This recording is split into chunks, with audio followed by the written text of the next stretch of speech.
Alright, so we're gonna edit this photo. Been meaning to do this for a while. I wasn't really sure. I'm still not sure if I'm ever gonna post this, but it's a good example to do. First thing I like to do, I usually go ahead and figure out how I want to crop it. Something really easy to do. You take this angle tool. If you've got a nice horizon like I do here, you can just click an area and drag this line across the horizon, and that'll go ahead and straighten everything out. And that looks pretty good. Let's see what it looks like, 8 by 10. I'm going to use these little dots. See, there's a dot there and there. It kind of gives you a crosshair, and I like to just try to line up what I think is the center or the most important thing in the photo. Right about there. Let's crop in a little bit more. Trying to get that pier out of the photo. I probably can't really do it. Alright, that looks pretty good. It's just going to be a little distraction over there, but like I said, I probably won't post this.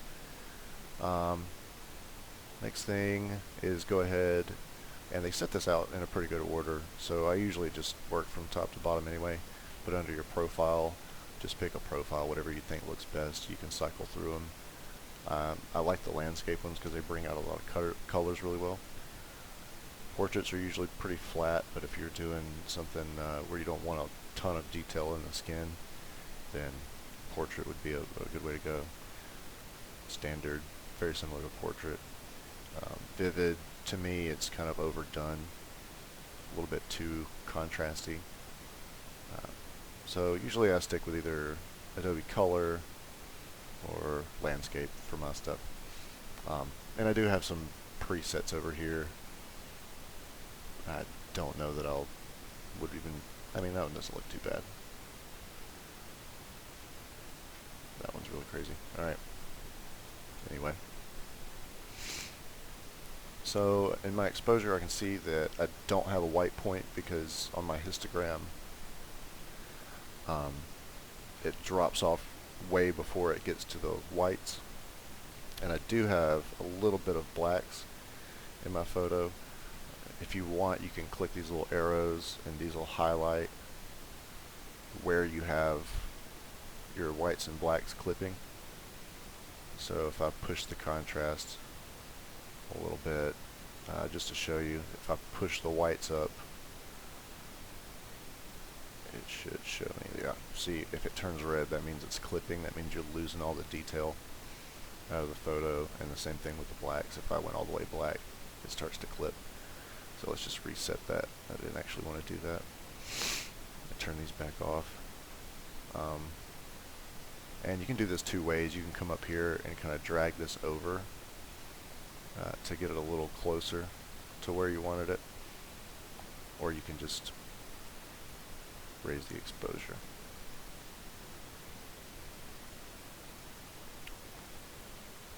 Alright, it's a little bright for my liking. Okay, that looks pretty good right there. Oh yeah, I wanted to turn that off. So this is going to look kind of weird at first, but I'm just going to go ahead and drop the highlights. As you see, as I do that though, I get a lot more detail out of the sky. You can start to see some of that sunset. We really want that to come out in the photo. Everything else just kind of play around with. And really you could drop all of these and do it down here. This is more of a fine adjustment, and so I'll come back down here in a second. The whites do want to increase just a tad, and blacks, bring those down just a bit, a little further than I normally would.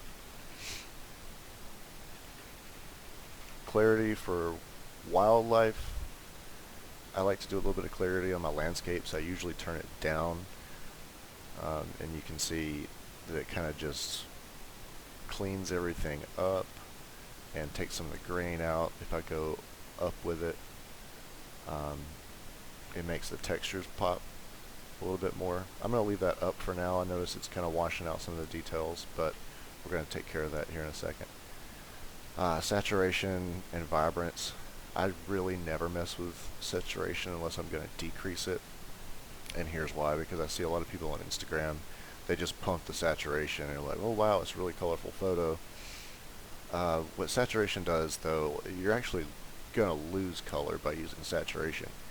And here's why. So vibrance and saturation, they do very similar things, but they do it in entirely different ways. Vibrance increases the amount of colors in your photo. So it takes like the blues and it splits them into aquas and navies and teals and royal blue and stuff like that. So if we increase this, the amount of colors, the amount of different colors comes out. And so a lot of times what I like to do is I increase the vibrance and decrease the saturation to almost the same amount. And yeah, it's looking pretty good right there. Alright, let's get down in here and fix our exposure a little bit more. Just gonna tweak this a little bit. Yep, I want the highlights up there. My darks are too dark.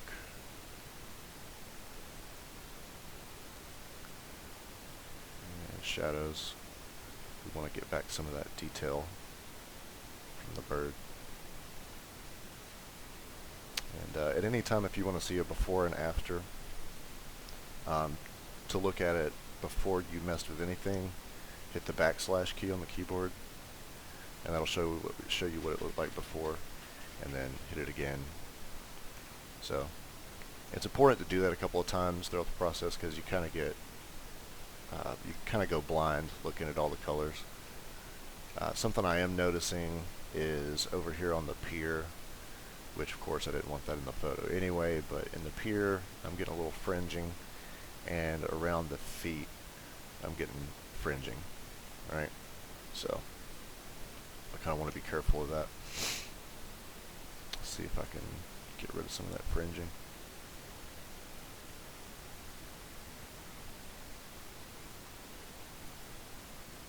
Anytime you want to just reset something, double click it. You can either double click, well, I've seen some people do it that way. I just double click on the bar. Alright.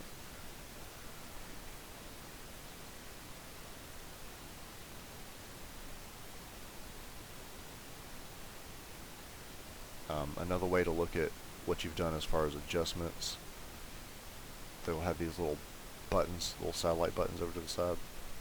If you hit that, it'll turn off all that adjustment in that section. So that's a little handy tip. Alright, I think we're just going to have to deal with the fringing.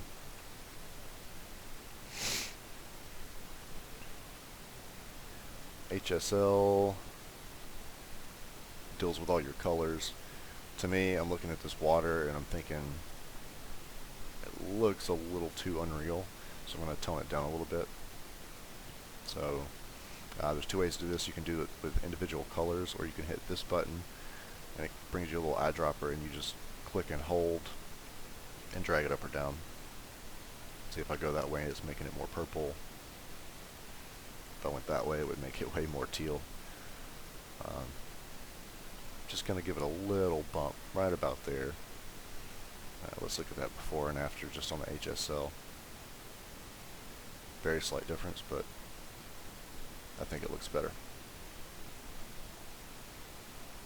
I do want to pull a little bit more detail out of the sky. I may come back to that. Actually, there's one more thing I want to do to the sky. Alright. Detail. For me, shooting on a crop sensor camera, and I'm at ISO 640, so I've got a lot of grain. I do want to try to get rid of as much of that grain as I can, and that's done through the luminance slider. So what I like to do, if you just hold spacebar and click, it'll zoom in. You can really see all that grain. I try not to go over about 25 or 30 on the luminance. Let's try it at 20. Go a little higher, maybe 32. Heck, maybe push it a little further. Now let's look at before and after. Before See, it just really cleans it up. Another thing is under noise reduction also you have the color noise reduction. If I'm doing stars, I don't really want to do that because it'll actually delete some of the stars. But I mean, this you can kind of go crazy with most of the time. Let's take it to 100. You can see it doesn't really do a lot. Alright, but if I reset this, let's look at the before and after on the color noise reduction. That's without, that's with it. I'm going to bring it down just a little bit. Okay, and then we put that back to 44, I think is where we had it. Okay. Alright. Something else super important, pretty much always do this under lens correction. Make sure you're under profile. Just go ahead and tick both of these boxes. The chromatic aberration removal, if you have any chromatic aberration, normally where you would see it is around edges like this. I do have some fringing, but it's not chromatic aberration. Chromatic aberration is going to fall within these two groups, purple and green, and you'll see those little fringes of purple and green. But if this doesn't get rid of it, if you have that, you can go here and change the color and the amount that you want it to get rid of. A really, really handy tool. I always do that. Alright. I think that's about all I want to do for global adjustments. So the next thing I'm going to do, this has been bothering me ever since I pulled this picture up, is this little, I think it's like his toe or maybe one of his feathers fell off in flight or something like that. I'm just going to take the spot removal tool, get in as tight as I can, and just paint over that.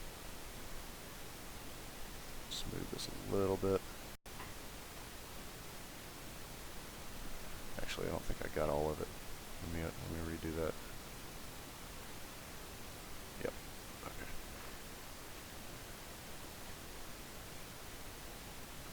Yep. I think that looks good right there. And it's gone. Okay. I'm going to take a graduated filter. This is where I'm going to start to pull a little bit of more detail out of the sky.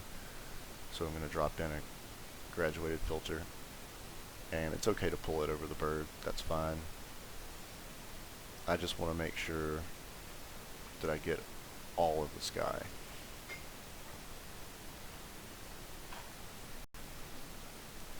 My cats are going crazy fighting each other in the background. That's cute. Alright, so now that I've got that bit selected, if you want you can hit O on the keyboard and it'll actually show you everywhere that mask is painted. I'm just going to go ahead and bring it down. I'm not too worried about it affecting the wings of the bird. If it does, there's absolutely a way to fix that. Alright, so I'm just going to bring the exposure down to start with. Alright. Now, I don't have a vibrance slider, so I might actually push the saturation just a little bit, just to get a little bit more color out of the sky. Alright. Play with my highlights, probably bring the highlights down, shadows up.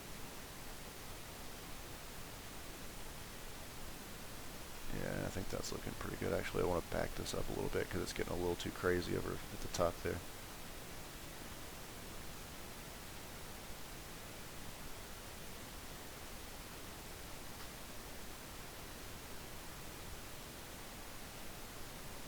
Yeah, just about there is good. And you can see on the bird himself, it didn't really do much to the wings. If we did too much and needed to fix it, we just select this. If you hold Alt on the keyboard, actually, sorry. So you're in the filter, you have the filter selected, select brush over here. Alright. And then if you hold Alt, it'll pull up this little eraser tool, and you can just erase, you know, and you could really hold space, click, zoom in, and really get all the detail. But I'm really not worried about it. I don't think it's noticeable at all. So before and after, there's the before, there's the after. Alright, I'm noticing I think my blacks are a little too black. I want to bring out some more of that detail, so let's go back to the global adjustment here and bring up those blacks a little bit. Alright, cool. One more thing I can do, go to the adjustment brush and get it about as small as you can get it. Just paint his eye. Want to kind of bring those eyes out a little bit. Hit O, make sure you didn't overpaint it. Okay, I need to add a few more strokes there to really get it filled in. Okay, O again. Yep, that'll do. Select Iris Enhance.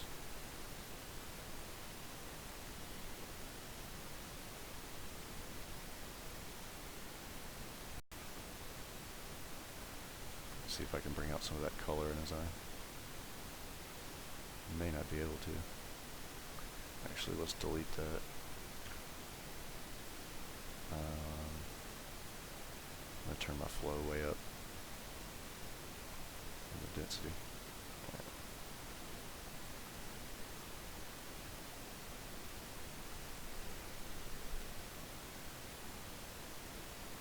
There we go. That's a lot more dense.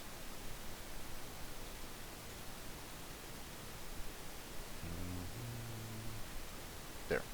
So if you have one of these things in the way, just hit H and it'll get rid of that. Alright, so again, Iris Enhance, take it towards yellow, bump the exposure a little bit more. There we go. Back that up. Now, before, after. Yeah. I think that's about all I would do to this. Like I said, I don't think I'm going to post this. It just, the framing isn't perfect, and I've got the pier there. I mean, I could bring this way out.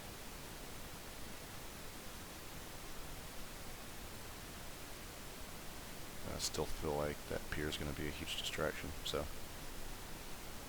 yeah. So let's go back to 8x10.